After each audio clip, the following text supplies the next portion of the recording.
नाही, असं आहे की मला काही दिवसापूर्वी कळलं, मी मिऱ्याचा रहिवासी आहे, भूमिपुत्र आहे.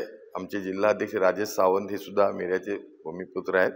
आमच्या गावातील कार्यकर्त्यांनी काही भूसंपाच्या नोटिसा MIDCकडून आल्यात अशी माहिती दिली आणि त्यामुळे नंतर मला असं कळलं की काहीतरी महाराष्ट्र औद्योगिक विकास मंडळाच्या मार्फत म्हणजे उद्योग मंत्री आदरणीय उदय सामंत यांच्या माध्यमातून काहीतरी मिऱ्याचा फार मोठा विकास होणार आहे.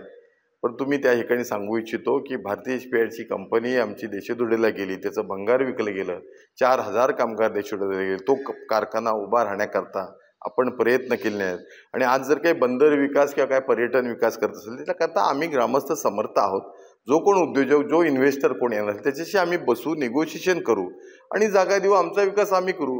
आणि आज MIDCनं जे काही भूसंपादन स्टरलाइटला केलंय, जयगडला त्या वाटदला केले, त्या ठिकाणी उद्योग उभे केले पाहिजेत असं मला वाटतं.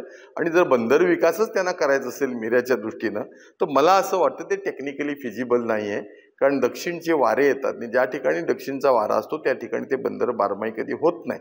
आणि म्हणून भगवती बंदर ज्या ठिकाणी करायचं आपण त्यावेळेला म्हटलं 1970 सालामध्ये, तेव्हा सुद्धा 2500 मीटरची ब्रेक वॉटर वॉल, त्यातली 1200 मीटर झाली. आज त्या ठिकाणी नर्मदा सिमेंटची किंवा आता L&Tची क्लिंकर जेट्टी त्या ठिकाणी आहे. ते बंदर विकसित खरं होऊ शकतं कारण मूळ नियोजनामध्ये मिरकरवाडा बंदर नव्हतं, मूळ नियोजन भगवती बंदरच होतं आणि नंतर मग त्याच्या शेजारी मिरकरवाडा बंदर आलं. पण हा जरी भाग सोडला, आपल्या रत्नागिरीचा विकास झाला पाहिजे, औद्योगिक झाला पाहिजे, तरुणांना रोजगार मिळाला, ही आमची भूमिका आहे. मोदी सरकारचा अजेंडा आहे किंवा एकनाथ शिंदे साहेबांचा अजेंडा आहे, देवेंद्रजीचा अजेंडा आहे. त्यामुळे आमचा काही विरोध नाही. पण ह्यातला हेतू उदय सामंत साहेबांचा काही चांगला आहे असं मला वाटत नाही. कारण त्या गावातला आम्ही आहे, 2019ला आम्ही मतदान त्यांना केलंय.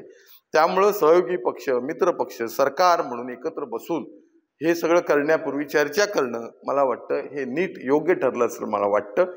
आणि त्यामुळं हे असे काही प्रयत्न त्यांनी करायचं मला वाटत नाही. म्हणून देवेंद्रजी आमचे नेते पत्र लिहिलंय की जर या संदर्भात आमची बैठक लावा, आम्हाला नेमकं काय ते समजून सांगा आणि विकास जर करायचा असेल त्याच्याकरता आम्ही प्रोएक्टिव्हली प्रयत्नच करतोय. अशा संदर्भातलं मी देवेंद्रजींना पत्र दिलेलं आहे. नाही, मुद्दा असा आहे की जेव्हा उदय सामंत लोकप्रिय आमदार म्हणून 4 वेळा झाले, त्या रिफायनरीला विरोध, नंतर समर्थन, असे सगळे वेळ त्या ठिकाणी वाटदला विरोध, मग वाटदला समर्थन. त्यामुळे ह्यांचे हेतू किती शुद्ध आहेत याच्याबद्दल मी साशंक आहे, मी स्पष्टपणानं बोलतोय. आणि आज सरकार महायुतीचं आहे. लोक मला गावातले विचारतायत की अरे भाजपचं सरकार असताना हे परस्पर नोटिसा कशा येतात, ग्रामपंचायत म्हणून आपण चर्चा केली पाहिजे, बसलं पाहिजे, पर्यटन आम्हाला पाहिजेच आहे, त्या तिथं सागरी महामार्ग होतोय, पर्यटन खूप विकसित होणार आहेत. त्याच्याकरता MIDCचं ॲक्विजिशन कशा करता, जे काय 4 पट 5 पट पैसे निगोसिएशन करू, आम्ही जनतेशी बसू, आमचे जे जमीन मालक आहेत मुंबईपासून मिऱ्यापर्यंत त्यांच्याशी बसून चर्चा करू. जंगल सफारी चांगली त्या ठिकाणी होऊ शकते, पर्यटन चांगलं विकसित होतं, हॉटेल्स चांगल्या प्रकारचे होऊ शकतात. त्याच्याकरता ॲक्विजिशनची काय आवश्यकता आहे. मला असं वाटतं हा बागुलबो आहे, मिऱ्याचे लोक आपल्या पायाशी हवेत, मग आम्ही ॲक्विजिशन रद्द करू, अशा प्रकारचं काम चाललंय. हेच वाटदमध्ये घडलंय. वाटदमध्ये सुद्धा ॲक्विजिशन करायचं जर होतं, नोटिसा गेल्या होत्या, तर अजूनपर्यंत का थांबला. 2 वर्षात हे उद्योगमंत्री आहेत. आणि त्यामुळं मला असं वाटतं की या संदर्भात काही नाही काहीतरी गडबड आहे. आणि म्हणून आमच्या नेत्यांना, मी भारतीय जनता पार्टीचा आहे त्यामुळे आमच्या नेत्यांकडे आम्ही आमचा न्याय मागणार, ही माझी भूमिका आहे.